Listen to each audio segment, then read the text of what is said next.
Hello दोस्तों, Davis book में आपका स्वागत है। दोस्तों, यह कहानी आपको खौफ और भयानकता की वह तस्वीर दिखाती है जहां पर मनुष्य को मौत और भयानक डर के अलावा और कुछ दिखाई नहीं देता है।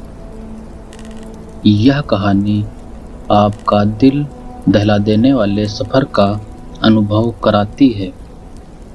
दोस्तों, मेरा नाम अरविंद है। यह घटना मेरे और मेरे एक साथी के साथ घटी सत्य घटना है। एक दिन की बात है, हम 5 दोस्त आपस में बात कर रहे थे तो बातों ही बातों में राम कुमार ने एक श्रापित कुंड का जिक्र किया। हाँ दोस्तों, यह वही कुंड है जिसकी खौफनाक दास्तान मैं आप लोगों को सुना रहा हूँ। हालांकि उस कुंड के बारे में सभी ने थोड़ा थोड़ा सुना था कि वहाँ कुंड श्रापित है, वहाँ बुरी आत्माओं का वास है। गांव के बड़े बुजुर्ग भी बताते हैं कि काफी साल पहले वहाँ भयानक घटनाएं हो चुकी हैं। हम सभी के बीच मस्ती मजाक भरी बातें हो ही रही थी, तभी रामकुमार ने कहा, अरे भाई, तुम्हें पता है वो जो जंगल के अंदर कुंड है, वहाँ आज भी रात होते हैं अजीबोगरीब डरावनी आवाजें आती हैं। अरे श्यामलाल, तुझे याद है एक दिन हम और तुम और अपने साथ 3-4 लोग और थे, जब हम नहर के किनारे किनारे उस जंगल के अंदर जा रहे थे और शाम ढलने लगी थी। तभी अचानक एक सियार की दर्द में रोने चिल्लाने की आवाज़ आने लगी थी और वह आवाज़ कितनी डरावनी लग रही थी और हम लोग डर के वहाँ से भाग आए थे। हाँ, मुझे पता है, श्यामलाल ने कहा। वह आवाज़ किसी बड़ी दुर्घटना का संकेत दे रही थी।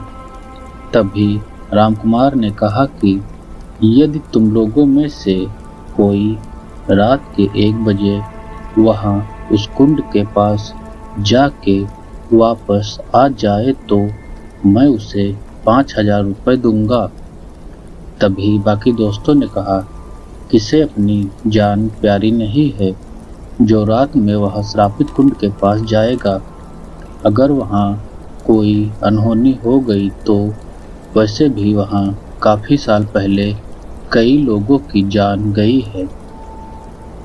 अगर वहाँ सच में कोई आत्माओं का वास हुआ तो। जिस पर मैंने कहा, अबे ये सब मनगढ़ंत बातें हैं, भूत चुड़ैल कुछ नहीं होते हैं। वैसे मैं इन सब चीज़ों में विश्वास नहीं करता था। तो मैंने रामकुमार से कहा कि तू मुझे 8,000 रुपये दे तो मैं और हिमांशु वहाँ जाएंगे। जिस पर हिमांशु ने कहा, दिन के समय तो वहाँ एकदम सन्नाटा और डर लगता है, रात के वक्त तो सोचकर ही डर लग रहा है। तभी मैंने हिमांशु से कहा, चल ना यार, तुम साथ रहोगे तो मुझे अच्छा लगेगा और सिर्फ वहाँ जाना ही तो है और तुरंत वापस आ जाएंगे। फिर मेरे कहने पर हिमांशु मान जाता है और उधर रामकुमार भी 6,000 रुपये देने के लिए मान जाता है। तो रामकुमार कहता है, पर मुझे पता कैसे चलेगा कि तुम वहाँ से होकर आए हो। तो मैंने कहा कि तुम वहाँ दिन के वक्त जाकर कोई चीज़ वहाँ रख आना और रात को मेरे जाते वक्त मुझे बताना कि क्या चीज़ रख कर आई है। वह तुम्हें मैं ला के दूंगा। हाँ, यह ठीक है, रामकुमार ने कहा। यह सब डन हो जाने के बाद सभी अपने अपने घर चले जाते हैं और दूसरे दिन रामकुमार और उसके बाकी दोस्त वह श्रापित कुंड के पास जाकर एक पेड़ के पेड़ी में लाल कपड़ा बांध देते हैं और वापस चले आते हैं। फिर अरविंद को बताते हैं कि हम सब रात 11 बजे मिलते हैं। दोस्तों, यह कुंड गांव से लगभग 2 किलोमीटर दूर नहर के किनारे किनारे जंगल के भीतर स्थित है। धीरे धीरे दिन ढल जाता है और वक्त आता है रात के 11 बजे का। सभी दोस्त खाना खा पीकर गांव के बाहर एक चौराहे पर मिलते हैं और वहीं से उस श्रापित कुंड के पास जाने का रास्ता होता है। तो रामकुमार कहता है कि तुम दोनों लोग जाने के लिए तैयार हो। अगर तुम लोगों को डर लग रहा हो या किसी अनहोनी की शंका हो तो अभी शर्त को कैंसिल कर दो। यदि तुम्हें कुछ होता है तो मेरी जिम्मेदारी नहीं होगी। तो मैंने कहा, हाँ ठीक है, पर मैं अब जाऊंगा। हाँ तो बताओ मुझे क्या लाना होगा। वहां से तो रामकुमार कहता है कि वह कुंड के पास एक पेड़ है जिसके पेड़ी में मैंने एक लाल कपड़ा बांध दिया है, वह तुमको लाना होगा। धीरे धीरे वक्त 12 बजे का हो चला था। ठीक है भाई, अब हम लोग चलते हैं क्योंकि जाने का समय हो गया है। चल भाई हिमांशु, चलते हैं। तभी हिमांशु कहता है, अरविंद भाई रहने देते हैं, मुझे डर लग रहा है। इस वक्त जंगल में घुप अंधेरा होगा, यदि वहाँ कुछ अनहोनी हो गई तो लेने के देने पड़ जाएंगे। तभी मैंने कहा, तू फालतू की टेंशन ना ले और चल मेरे साथ, कुछ नहीं होगा। और हम दोनों चल देते हैं उस कुंड के पास बंधे लाल कपड़े को ढूंढने। ठीक है दोस्तों, हम लोग सुबह मिलते हैं। और हाँ, पैसों का इंतजाम कर लेना। मैं और हिमांशु चलते चलते उस नहर के पास पहुंच जाते हैं। वह नहर उस जंगल के अंदर से होकर गुजरती थी और वहाँ कुंड उसी नहर में जंगल के अंदर स्थित था। हम लोग चलते चलते उस जंगल के अंदर पहुंचने वाले ही थे कि तभी अचानक से किसी जानवर की डरावनी रोने की आवाज आने लगी। हिमांशु ने कहा, अरविंद देखा कैसी भयानक रोने की आवाज है। मुझे लगता है यह किसी बड़ी दुर्घटना का संकेत है। रात के इस वक्त कोई जानवर इस तरह से रोते नहीं हैं। हमें वापस लौट जाना चाहिए। फिर मैंने कहा, सिर्फ वहां तक जाना आना ही है, तुम डरो नहीं, मैं हूं ना। यह कहकर हम दोनों जंगल के अंदर चलने लगते हैं। चलते चलते वह कुंड के नजदीक पहुंचने वाले ही थे कि तभी उन्हें बिल्ली की रोने की आवाज आने लगती है और हिमांशु कांपने लगा। वैसे डर मुझे भी बहुत लग रहा था। फिर मैंने हिमांशु से कहा, हिमांशु डर मत, हम पहुंच ही गए हैं। थोड़ा और चलकर हम उस कुंड के पास पहुंच गए और उस लाल कपड़े को ढूंढने लगे। थोड़ा बहुत इधर उधर ढूंढने पर हमें वह लाल कपड़ा दिख जाता है। उस जगह को वीरान भयानक सन्नाटे ने घेर रखा था। उस कुंड के पास एक पेड़ के पेड़ी में बंधा वह लाल कपड़ा हमें दिख जाता है, जो कि बिल्कुल हमारे सामने ही था। अरे हिमांशु, वो देखो, वह कपड़ा सामने वाले पेड़ में बंधा हुआ है। चलो उसे लेकर तुरंत वापस चलते हैं। कुंड था। मैं उस कपड़े को खोलने लगता हूँ, तभी उस नहर में जहाँ वह कुंड था वहाँ से पानी के छटपटाने की आवाज आने लगती है। हिमांशु कहता है, पानी से छपछपाने की आवाज आ रही है। सुना? मैंने उधर टार्च लगा के देखा तो पानी हिल रहा था। तो मैंने कहा, होगा कोई जीव या मछली।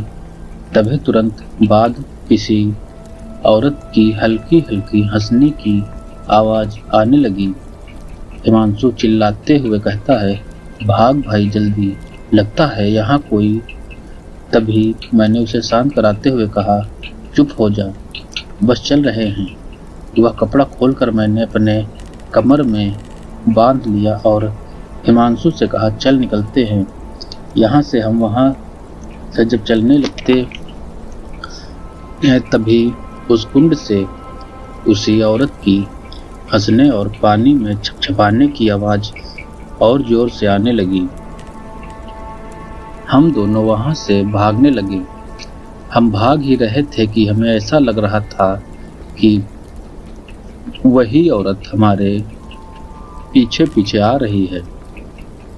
उसकी पायलों की आवाज से हमें लग रहा था कि वह हमारे पीछे पीछे भाग रही है।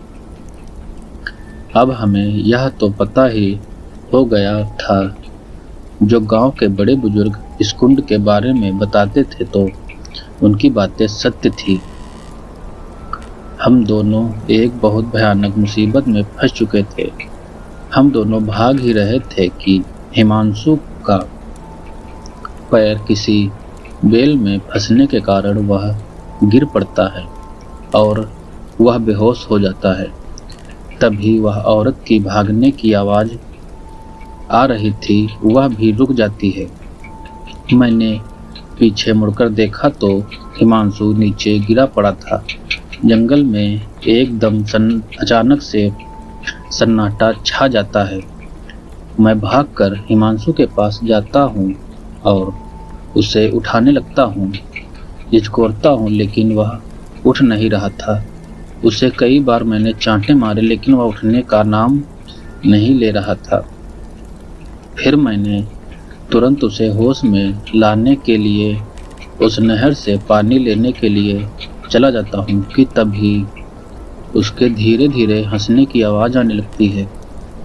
यह सुनकर जब मैं पीछे मुड़ा तो देखता हूँ कि हिमांशु सर को झुकाए नीचे बैठा हुआ है और धीरे धीरे हंसे जा रहा है।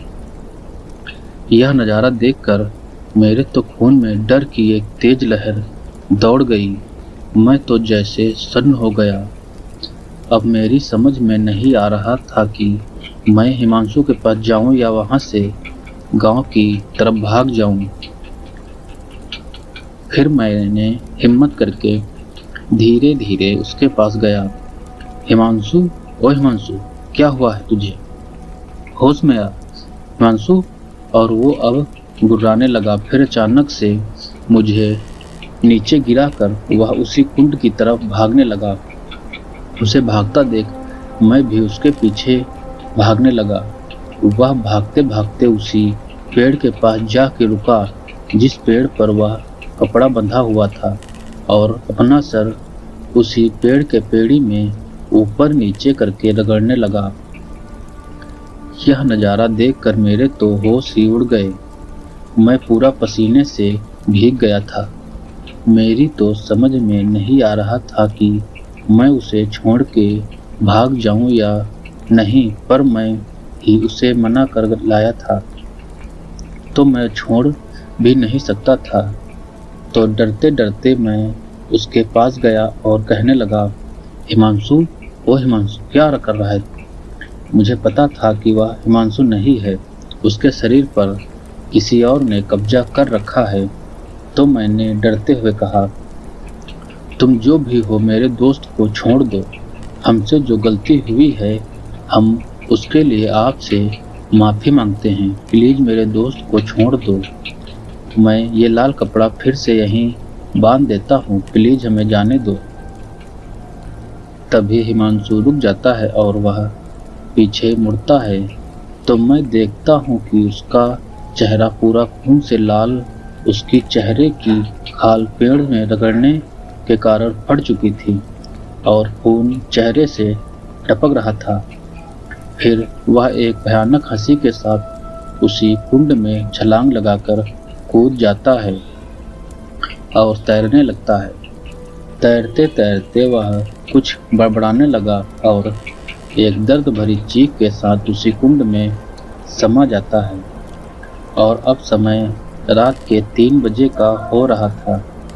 मैं यह सब एक मुर्दे की तरह खड़े होकर देख रहा था। और फिर मैं गांव की तरफ चिल्लाते हुए भागने लगता हूँ। इस वक्त हमारी चीख पुकार सुनने वाला इस सुनसान जंगल में कोई नहीं था। मेरी चिल्लाने की आवाज़ उस जंगल में गूंज रही थी। भागते भागते मैं गांव पहुंच जाता हूं और घर पहुंचकर वहां की घटना अपने घर वालों को बताता हूं और यह भी बताता हूं कि शर्त के चक्कर में हम दोनों वहां गए थे। तभी मेरे घर वाले मेरे दोस्तों के पास जाते हैं जिनके साथ शर्त लगी थी और उनसे पूछते हैं कि यह बात सत्य है कि अरविंद और हिमांशु शर्त के चलते वह उस कुंड के पास गए थे। तभी उन्होंने कहा यह सही है कि दोनों वहां गए थे, पर क्या हुआ। फिर सभी को वहां की घटना के बारे में बताते हैं और गांव के 20 से 25 लोग तुरंत टार्च और हथियार लेकर उस कुंड की तरफ जाने लगते हैं। थोड़ी देर बाद वहां सभी उसी कुंड के पास पहुंच जाते हैं और इधर उधर हिमांशु को ढूंढने लगते हैं। जब वह उसी कुंड की तरफ टार्च लगाकर देखते हैं तो हिमांशु का शरीर उसी पानी में पड़ा हुआ दिखाई देता है। तो तुरंत कुछ लोग पानी में जाकर उसे बाहर निकालते हैं और जब उसका चेहरा देखते हैं तो सभी सहम जाते हैं। हिमांशु मर चुका था। उस श्रापित कुंड ने हिमांशु की जान ले ली थी और एक बार फिर से उस श्रापित कुंड ने लोगों के मन में अपनी दहशत भरी छाप छोड़ देता है, जिसे आसपास के गांवों के लोगों के भुला दिया था। वह आज इस घटना के चलते अपनी भूतिया छाप छोड़ देता है।